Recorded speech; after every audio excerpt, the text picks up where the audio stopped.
हमारे भोजपुरी इंडस्ट्री की बहुत ही प्यारी अभिनेत्री डिम्पल सिंह जी, डिम्पल सिंह जी को पिताजी सम्मानित करेंगे। ये ध्वनि हो रो कोनिया कोरोना, ये गीत में हमारे डिम्पल सिंह जी हैं, बहुत ही कमाल के अभिनेत्री। हाँ, बहुत ही कमाल के सिंगर हम लोग के बीच अमृता दीक्षित जी, एक बार जोरदार ताली बजा दीजिए इनके लिए आप लोग। पिताजी सम्मानित करेंगे इनको भी। हमारे विवेक भैया आ जाइए। हमारे विवेक भैया को पिताजी सम्मानित करेंगे। पिताजी विवेक भैया को। इतने सारे कलाकार एक साथ मंच पे आए हुए हैं, आप लोग देख सकते हैं। हमको लग रहा है जितना पब्लिक उतना कलाकार। ये सौभाग्य की बात है हम दोनों भाइयों के लिए। और ये हम भगवान से दुआ करेंगे कि जब भी इस धरती पे भगवान हम लोग को भेजना, हमको भेजना, तो अंकुश राजा है बना के भेजना, क्योंकि ये मुझे प्यार और कहीं और हम लोग के ऑफिशियल चैनल के और डिजिटल के head Mars group, Mars entertainment, आप जितने भी सारे गीत सुनते हैं इन्हीं के माध्यम से आता है। हमारे बिक्की भैया, बड़े भैया बिक्की यादव जी आज हम लोग के बीच में उपस्थित हैं। दिल से लव यू भैया, दिल से थैंक यू इतना सारा समय देने के लिए। माला दीजिए, माला से सम्मानित कीजिए भैया को, माला से सम्मानित कीजिए। हाँ, और हमारे बीच एटीएम बाबा को सम्मानित करिए। लाइए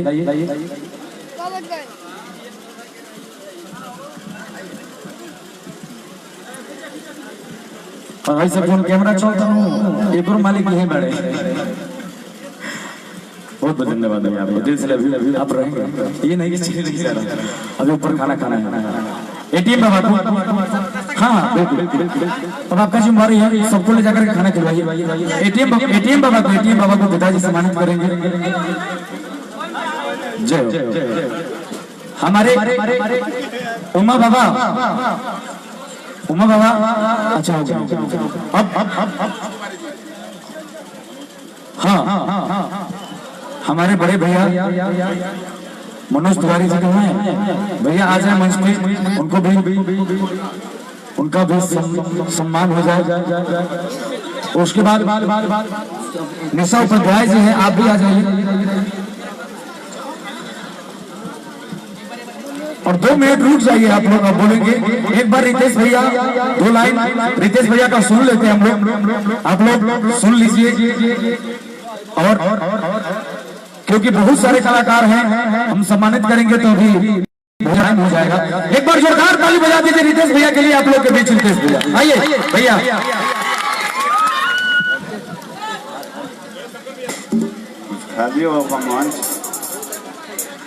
सबका के प्रणाम बा। आए दोनों भाई हमार अंकुश जी और राजा जी बहुत दिल के करीब बना लोग।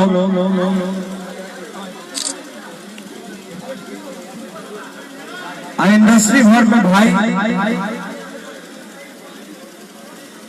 इतना गुणी लेता बहुत कम देखे के मिले। तो एक बार जोरदार ताली अंकुश और राजा खाती बता दीजिए।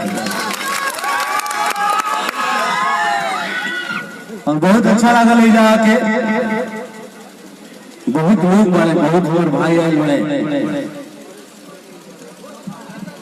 सबके रोज सबके सामने आई।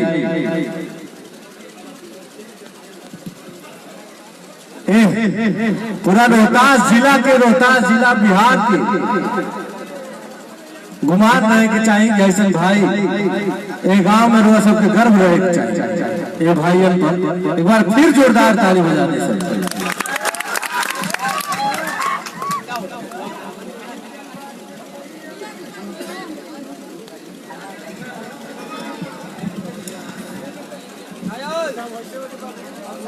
बहुत भाई लोग बने, थोड़ा थोड़ा सब क्यों सुनाई। साचे दरबार की हम पार्वती बताए हारा हारा महा। वाह वाह वाह। कहे के बाद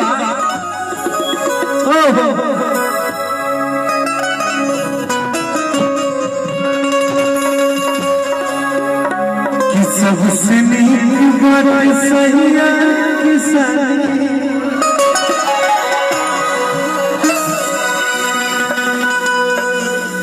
खुशी बात रउआ घरवे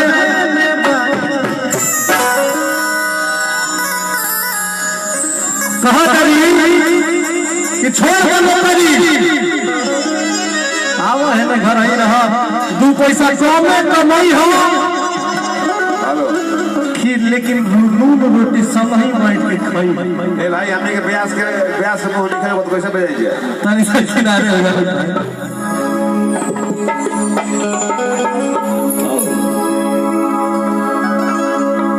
कि खुशी बात रउआ घरवे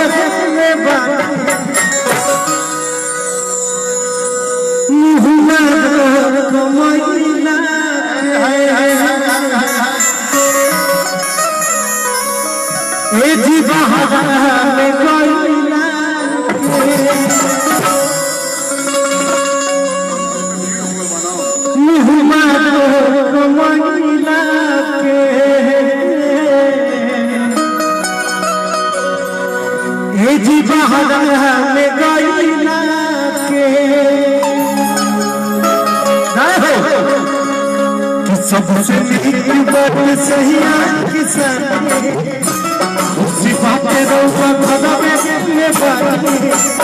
सबसे नीक बात सहिया किसानी खुशी बातें रउआ घरवे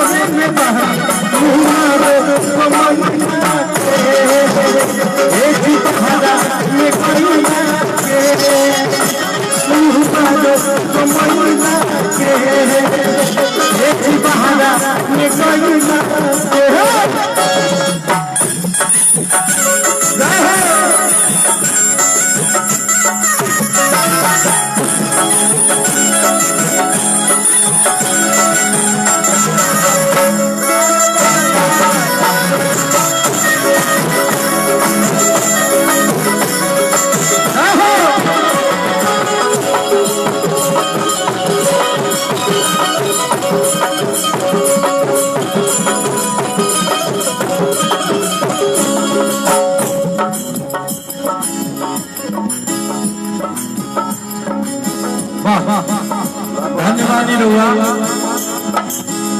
कहे के बाद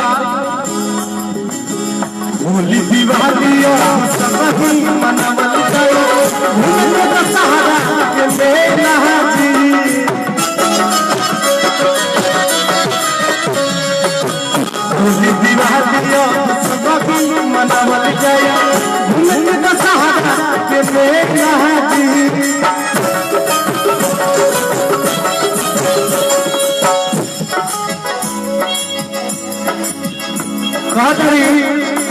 कि खेती बाड़ी बहुत बा घरे बाबूजी बेचारे अकेले पड़ जाते रहे खेती बाड़ी के जे बाबूजी करे लगा के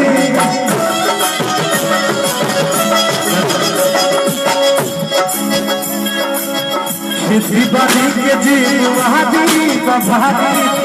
बाबूजी करे लगा के सैया विदेश दुखवा मोहित के भरोसे रहता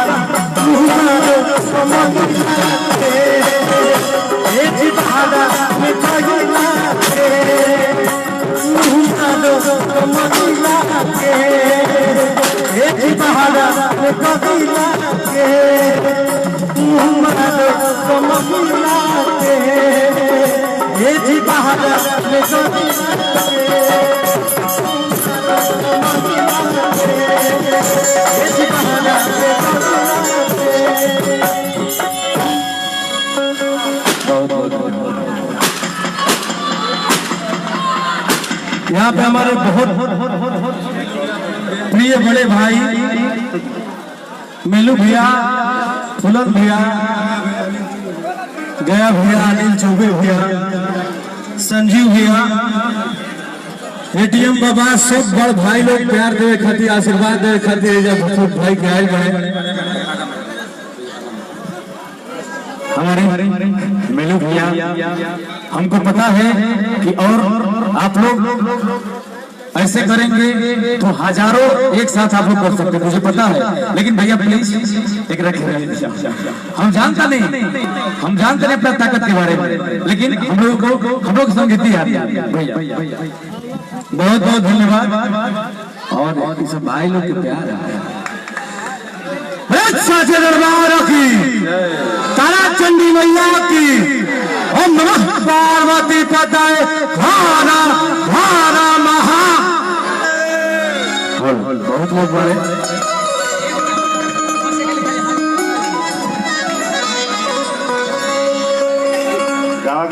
हेलो भैया से हम चाहो हर नंबर पे उसके मैंने किया टेलीफोन, हर कोई उठाया बोला हेलो बोलो,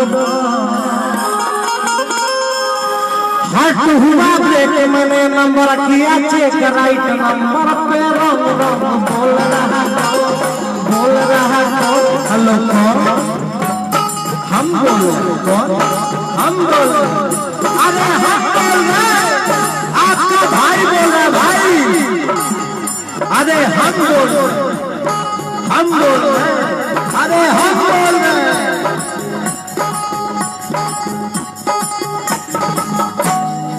बहुत बहुत धन्यवाद भैया,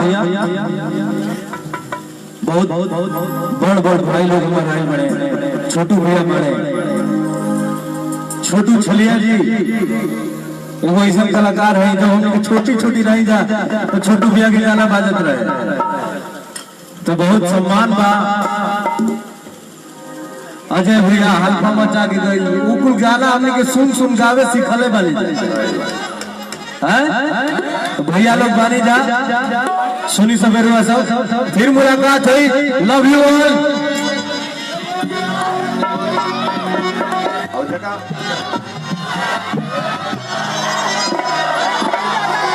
अरे पैसा गिरे गिरे भाई साहब बगली में से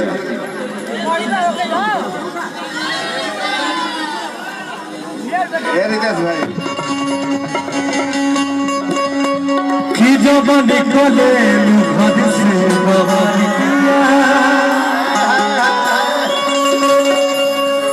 अच्छा है सब लड़ा नजरिया, सब चाहे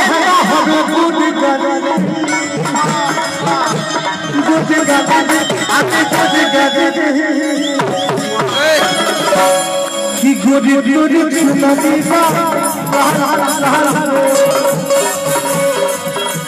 गोरी गोरी चुनरी का गोरी गोरी चुनरी का गोरी बच्चा के दुश्मन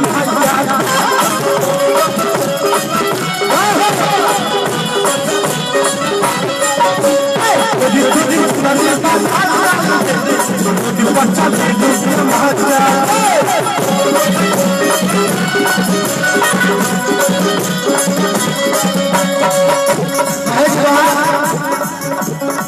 कि जाने वाली जगह में काफी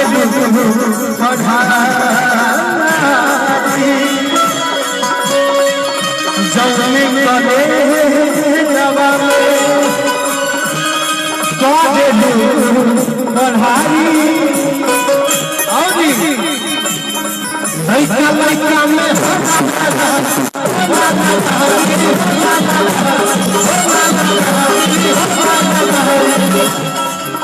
अरे जब बढ़ाई लड़का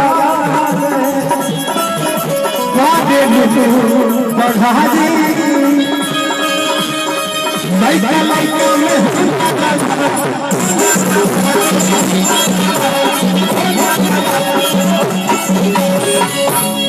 कि बूढ़ा चिल्लाने सा अरे बूढ़ा चिल्लाने सा हम चिल्लाने सा